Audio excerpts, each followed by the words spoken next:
Welcome to episode 11 of the Performance Show podcast. Nick Jacques joins us today. So Nick is originally from England and has coached in England for the last 24 years. He's been a talent scout at the Lawn Tennis Association. Currently working and living in Auckland, New Zealand as a manager for Albany Park. So Nick generally works with young kids and also has a Facebook page called Jacques Seminars. So that's something that I would definitely go and check out. And Nick, thanks for joining us. Thank you. Thanks for having me.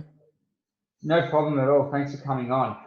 So you worked with Mike Farrell in Evolution Kids. You've partnered together. Could you just briefly describe what that's about? Yeah, so it's a program that's heavily based around environment, which has 5 elements, which is parents, communication, social, practice, lessons, and tournaments, competition. So we feel very strongly that to have a good program, you've got to have all the elements, and they should connect through the model. Just allows something always goes to something else, so nothing's disconnected, it's all connected, so everything makes sense and adds real context and to the program. It makes a lot of sense for the kids, and they understand that the lessons are not by itself, the practice are not by itself, the competition's not by itself. Everything's got to work together so the kids make sense out of it and stay motivated. What do you think the hardest aspect of that is? I mean, I know you're saying parents. For me, it's communicating with parents. What do you think that is for you? The hardest part, I don't think I think probably the most challenging part is probably the parent communication. So like, you have a lot of parents that have different upbringings, so they have different beliefs and they have different values and they have different experiences and they have different memories of what they think coaching looks like. So for example, if I'm not saying a lot, if I'm just observing, and that's one of the first stages of coaching is to observe and understand which state of learning they're in. I think a lot of parents would expect a lot of noise from the coach, and that would be justifying the paycheck.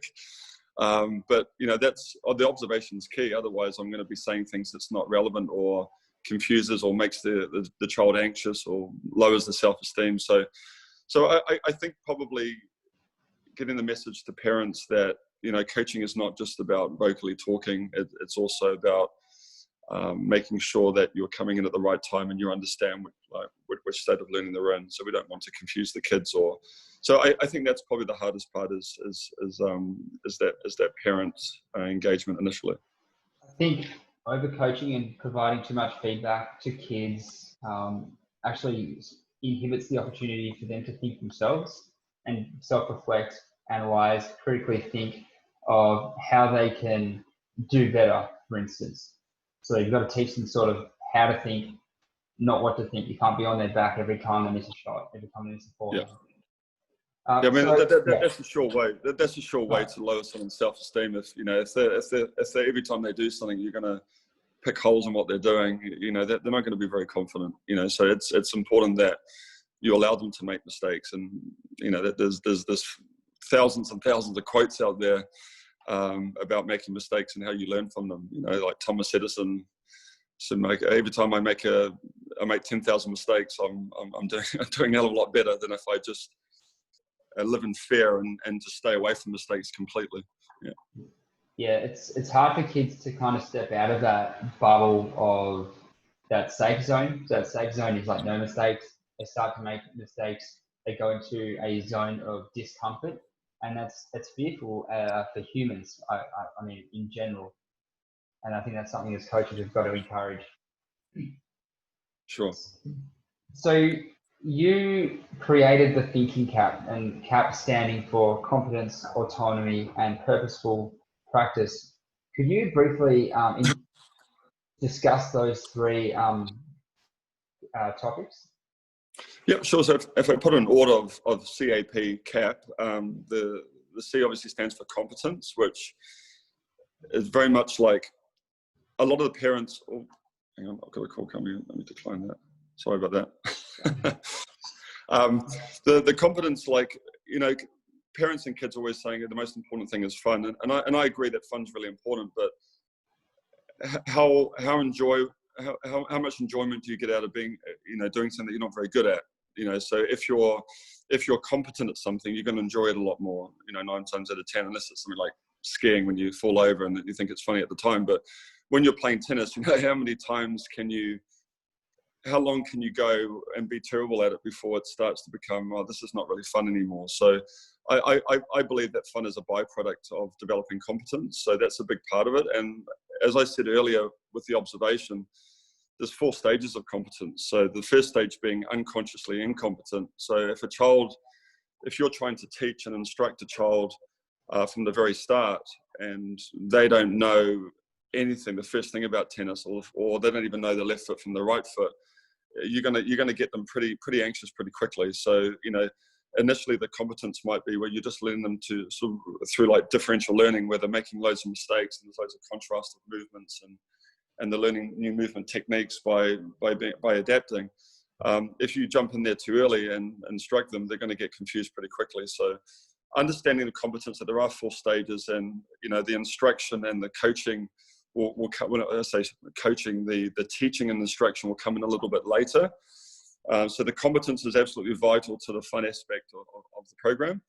The autonomy is giving them ownership and giving them responsibility. So it's, as we say in evolution, it's my game. So it's not the coach's game, it's the child's game. So allowing those idiosyncrasies to come out and allowing them to explore, and they will take ownership. And we're looking at things like they pack their own bag, and they write their own goals, and that they sort of measure their own goals as well. And we will help them with that, of course. So the coaching, part of it is where we're helping them develop the autonomy by giving them responsibility, and allowing them to make their own mistakes, and allowing them to make decisions, because tennis is ultimately a decision-making sport.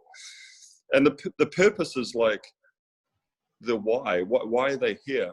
What do they want to get out of tennis? Like, we can't assume that every tennis person that walks through the door playing tennis wants to be the next Roger Federer.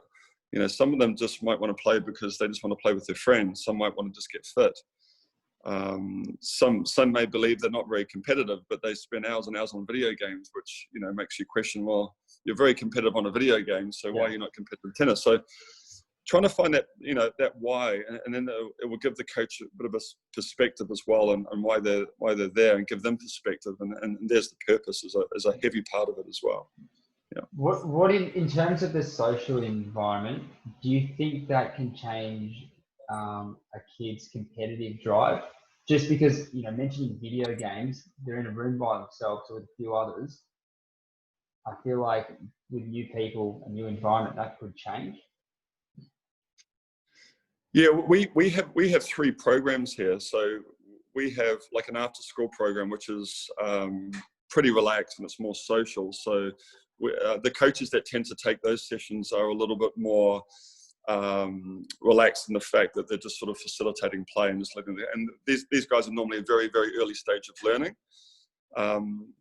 Then we have a second program which we call Flyers. So these kids are kind of like are more competitive in tennis, probably because they're more competent at this point, and they're really enjoying tennis, and they're playing 2, 3, maybe even 4 times a week.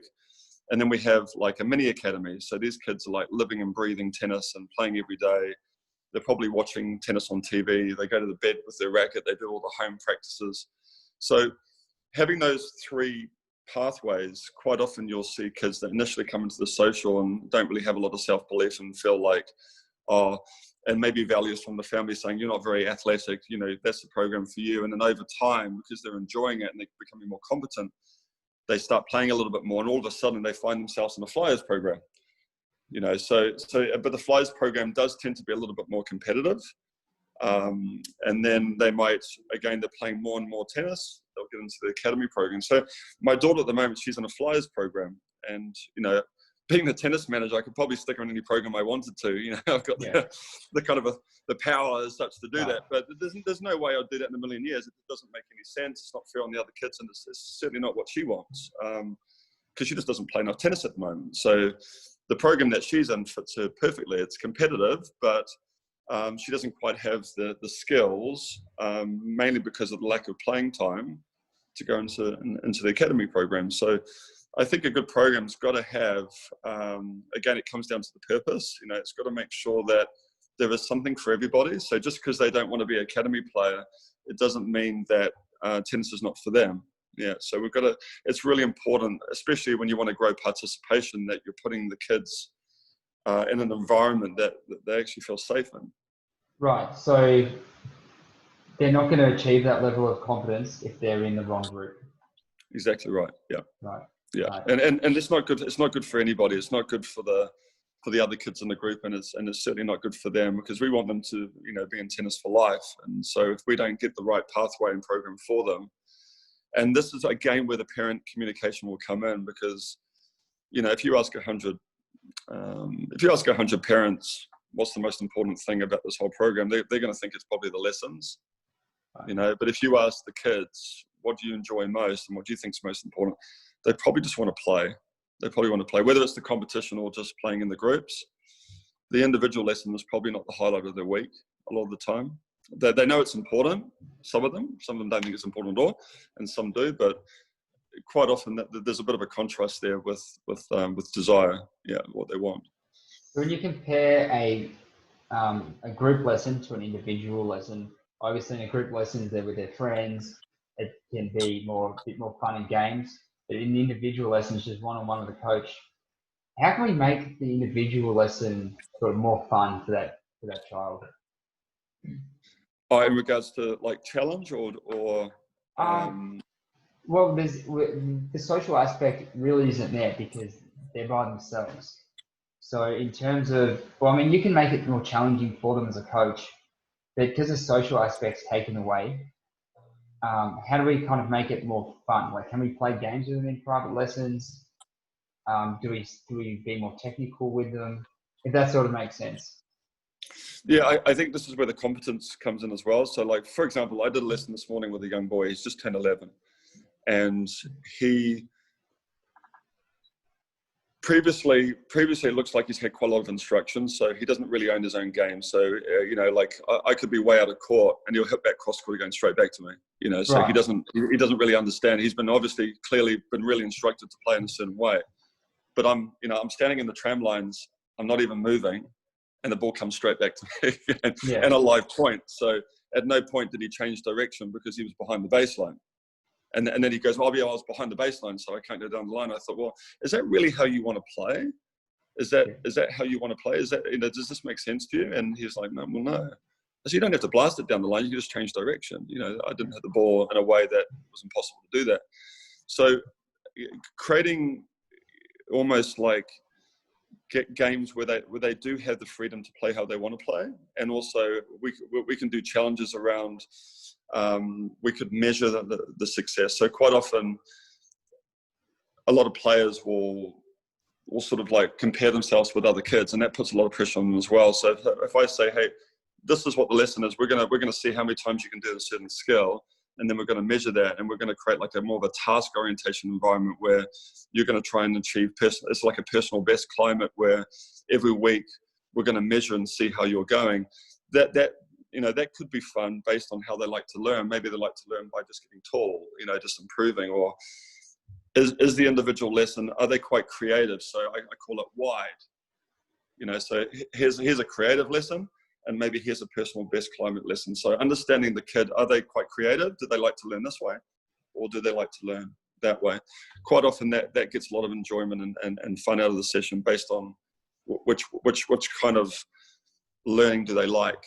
I think in a group lesson, it's a little bit easier to do that because you can kind of get them into pairs and you can facilitate play. But in the individual lesson, now this particular boy was very much a personal best tall learner. So I just gave him the options of just trying to beat his own scores. You know, everything like whether it was attack, neutral, defense, there was, here's your score, can we beat your score? So every week he's looking forward to beating his own score. And that's also encouraging him to practice because he knows that if he goes away and practices whatever that skill was, he's got a better chance of beating his own score in the lesson next week. So if that comes down to, I mean, that fits the thinking cap quite perfectly because it's got competence, autonomy, and it sort of goes back to the purpose, why he's there and how he likes to learn. Yeah. So you created that purpose for him wanting to beat the score for the next lesson. So having that kind of purpose creates self-autonomy, Yep. because he's going to go out and Yep. practice during the week now. It's interesting that you mentioned him not wanting to go down the line because he's so far behind the baseline. And that probably is attributed to previous coaches giving him this sort of rule: no, if you're behind the baseline, you've got to go cross court. But Yep. if you taught him how to be creative, there's nothing wrong with going down the line as long as it's high and heavy with a lot of topspin, and give yourself time to recover back from baseline. So that's that wide kind of creativity that I feel like you were talking about. In terms of motor skill development, we have 5 and 6-year-old kids, sometimes early as the age of 4, as long as they're, they can swing a racket, hold a racket. And we get to this kind of, I guess, do you do you give them a racket on the spot, or when you do motor skill activities with them, like, how do you integrate both of them? And like, when can you give them a racket before not doing any motor skill, like that kind of thing? Like, does that kind of make sense? It's a really good question, because I get similar questions like this quite a lot. Yeah. Like, how much time should you spend doing motor skills versus how much time hitting a ball? And it's kind of ironic in a way. Like, if a child's only playing once a week, I actually do less motor skill work with them. I know that might sound a little bit funny, but they're probably just coming from an experience of like a striking experience where they just want to hit the ball. So we'll do motor skill exercise because I want to create an importance with it, and we'll probably do it more as like a prerequisite skill, saying if we were going to do like volleys, for example, I might just get them just to catch the ball so they can put a bit of context into when I volley like this, it's kind of similar to a catch. But ironically, the more the kid plays, the more motor skill work I do with them, because they need a far more diverse range of skills. If they're playing all the time, they're going to get exposed to lots of different shots. So I'm trying to make the adaptability, and I'm trying to get them really, really organized for a higher level of tennis. So, for example, if we're playing at a high level, I need to prepare them for all sorts of spins and speeds that are going to come their way. So they've got to be incredibly adaptable, and they've got to be organized, and the skill will facilitate the movement. But with a player who just wants to get a bit of a feel for hitting, we'll do actually a lot less. And the more they play, the more motor skill activities I go in there. Now sometimes I kind of sandwich it a little bit. So we'll do a bit of motor skill work, then we'll get the racket in the hand, and then we'll go back to some motor skills, and we'll go back to the racket. So we might do a little bit of that as well. So by the end of the lesson, we've actually done quite a lot of fundamental movement skills without the parent kind of like getting a bit itchy on the sideline going, when they're going to pick up a racket. Because I think if they're doing a 1 hour, they're doing a 1 hour lesson, and you've spent 40 minutes doing motor skill work, which you're probably in your rights to do. There's probably quite a lot of logic behind that, but they've come from a tennis experience, and the tennis experience only coming once a week, you do have to be pretty careful with that kind of stuff. Yeah. When I coach myself, I sometimes spend too long doing the motor skills, and you got to be careful if the parents like, no, when are they going to play tennis? That's something that you've got to also consider. So I like how you do it intermittently, like racket first, then go to the motor skills, and pick up the racket again. I think that's great. You also we need to understand it.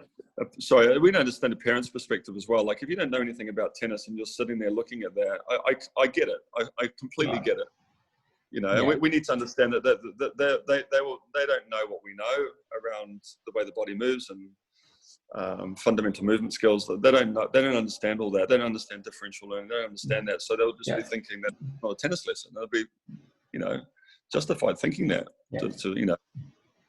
Sometimes the kids like the motor skills more than the actual tennis, which is pretty crazy. And you talk about being adaptable, and that sort of comes down to, well, do you do a closed skill, so like no variation, or do you an open skill where you get lots of variation? I know Mike Barrell's a big fan of learning in an open skill environment, because your brain constantly adapts. When do you when can you start doing open skilled activities compared to closed? Well, closed skills are highly consistent. They're predictable and self-paced. So when open skills are the contrast to that, it's an unstable environment, and the students have to make decisions in open skills, and they have to adapt to an unpredictable environment. So, ironically, if you're doing a lot of sort of basket feeding and you're trying to emphasize the perfect shape, but they don't have a lot of variability, or they don't have a lot of fundamental movement skills, they don't have a lot of just skills in general, then they're actually going to learn a lot slower, because they don't know how to move to the different angles and directions that the ball's going to come. So ironically, closed skills are actually more advanced. Like if I've got to, like here at the Albany Tennis Park, when they get to 12, I tend to pass the players on, and a lot of those, the better 12 and 13-year-olds, they will go to the director that we have here, a guy called Jeff Simpson. So he takes over a lot of the players that I've worked with up to 12 or 13. And what happens is, a lot of what he does is very closed. It's a lot of repetition. It quite often is specific to a certain movement that they're trying to master. Now, if you came off the street and you saw my lesson and then you saw Jeff's lesson, and you didn't know that we actually connect and work together, you would see more tennis with Jeff, thinking that that's proper coaching. Right. But the thing is, they've actually been moved to Jeff for that repetition and for those a little more sort of specific movements. So more refinement. Again, if you're a parent, you would understand that if you didn't know any better, you would think, well, I would rather pay for that, because that looks more like my child's going to be Roger Federer, when Nick looks like he's just doing a little bit of hoo-ha, so it's kind of but the thing is, Jeff really appreciates that when he gets these players, because he's like, oh, Nick, this is great, because I could just tighten things up, and these guys are so adaptable. I can ask them to do whatever they want, and they can quickly learn a new skill. And if the game changes, which it probably will, they're able to change as well, because they've got adaptable bodies that can change with the modern tennis as it starts to change. We've got these kids that we can say, look, hey, I want you to do this with your arm, I want you to do that, and they're able to do it because they have great spatial awareness and body awareness, so they're able to do that. So you're advocating more, yeah. Yeah, so I would say a lot of the close stuff is actually more advanced. So if I'm doing a lot of basket feeding, we're really honing into something. But from the early days, it can be pretty dangerous if that's what you're doing, if that's all you're doing, because at what point are they going to be able to adapt to the game of tennis, which is an open skilled sport, and it's fast. It's an urgent game. I like to say that tennis is a game of emergencies. Yeah. But if you're standing still and you're just rehearsing a shot that you don't really know why you're doing it, you're not really ready for tennis. Yeah. That's interesting. I actually thought it was the other way around, where you'd start a kid off doing closed drills, get the established technique, and then go open. But it feels like you're advocating more for teaching the kid to be adaptable, and when they learn that skill, then they go to closed drills and they can kind of refine it. And what we said also as well, if they're only playing once a week, we might do some motor skill development. Try and get them comfortable in their own skin, get them moving, and then get them in a closed skill so they can strike a few balls and they get a feeling for it. So, we've got to be adaptable as coaches to try and understand, like, again, why are they here? What do they want? If they're only coming once a week, why are they here? They want to get an experience of striking a ball.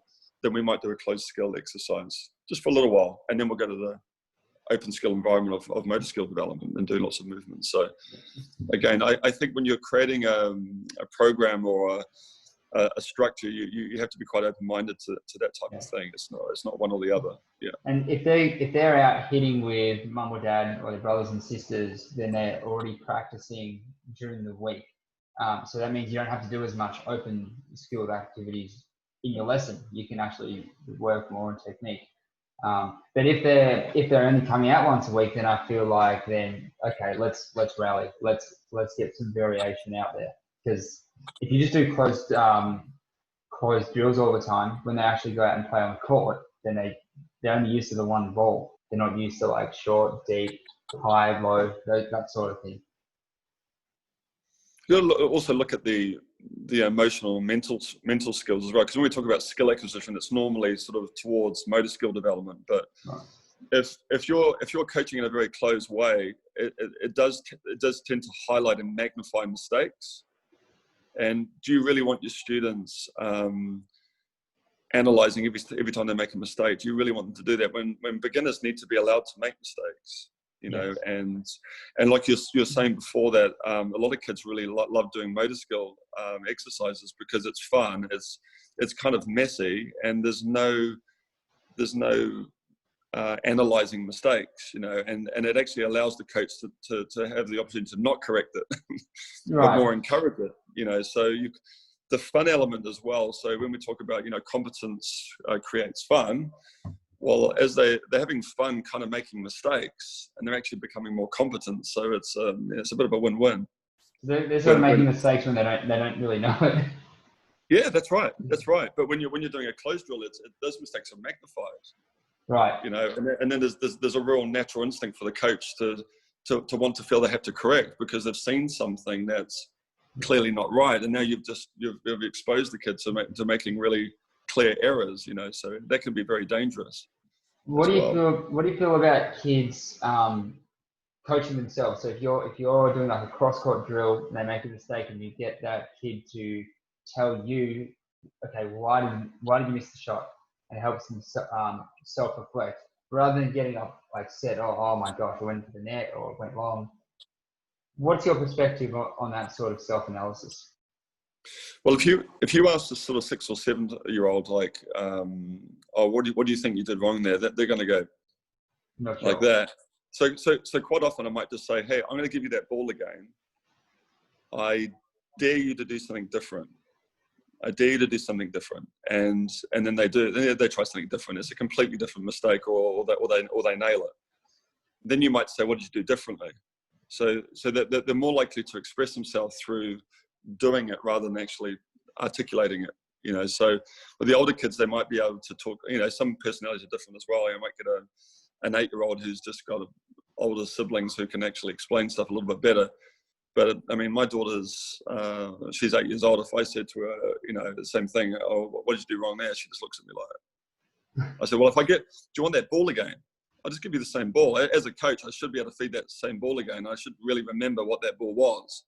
So ball comes back, you know, so we're in a live play situation. Let's say I had a high topspin backhand or something like that. Then I should remember what that shot was and I could just refeed it. And then she might make the same mistake again. I said, well, that's the same mistake. You do anything different, you try again.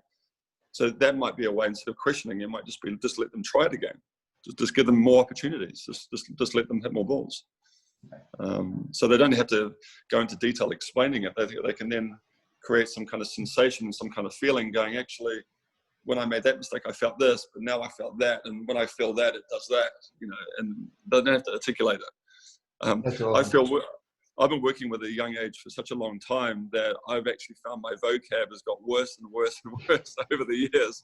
So as I start doing presentations now, I'm thinking, geez, I can't think of a big enough word to say because I've just sort of watered everything down. I tend to use the word a lot, you know, bigger or faster or things like that, where I've just tended to drop a lot of the big words out. Yeah. Well, with the nature of the coaching I do, yeah. For kids, you've got to be simple. You can't use big, complicated words because it's not going to stick with them. Yeah, 100%. For you, what are the key fundamental motor skills that you bring to your programs? Well, you've got all sorts. You've got like orientation, which is controlling time and space above the head. Differentiation, where the ball never comes back the same way. I'd say the biggest one in the early ages is balance and getting those sort of manipulative skills where they can kick and they can strike. So it just creates that real sensation, and the locomotive skills, you know, the jumping, the hopping, the running, all that stuff that we take for granted, that we think is so easy, you know, like the skipping and all that. You know, we probably can't remember how we learned all that stuff, and if we facilitate, we create games that involve those type of movements. If you get a kid saying, look, I'm gonna get you in a straight line, I'm gonna teach you how to run properly, and they're going to get bored. You don't have to do that. You know, you can create games that allow them to explore and and create movements that are exactly what you want them to do without them even knowing that you're doing it. So it's kind of like, it's kind of like giving them really healthy food without them having to really know the nuts and bolts of what's actually in it. So it's making it's like if you're at home, you want your kids to eat vegetables and you can make it fancy, then you would do it. And sometimes the motor skill exercises just make the game really exciting and high octane and real fun. And then you're doing all those stuff that we absolutely need, but you're doing it in a fun way where they don't even realize they're doing it. I just bring a lot of my childhood back to life. So I jokingly say I do a lot of presentations where all I'm doing is bringing my childhood back to life and kind of making a living out of it. That's awesome. This is my last question here is, at what age do you feel like teaching those key fundamental motor skills actually stops? And obviously it would depend on the level of the athlete as well.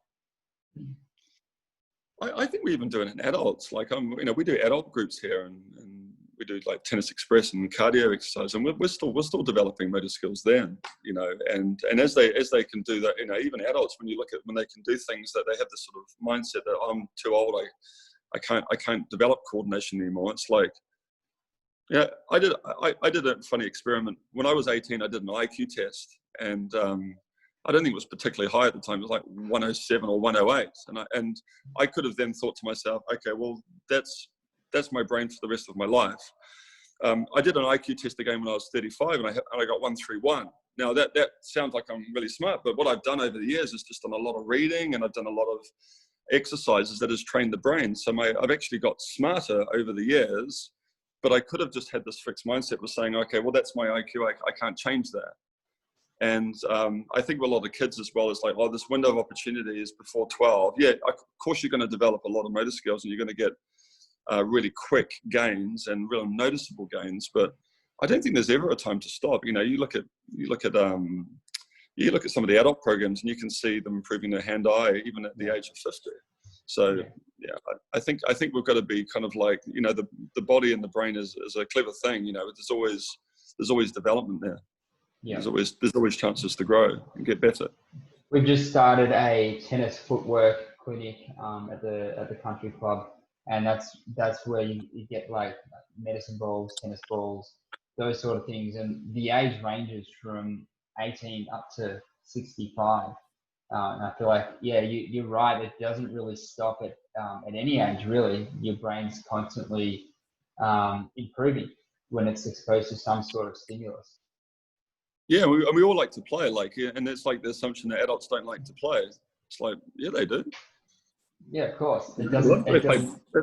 They play board games, and when they play tennis, they get just as animated as the kids sometimes, So I think it's in our nature. We love to play, Animals love to play, Oh, for sure. Yeah, my dog just chewed up the whole couch. I had to clean it all up. It's crazy. All right, Nick, thank you so much for your time and for coming on. And hope to catch up with you again in the future. No, thanks for having me. Thanks.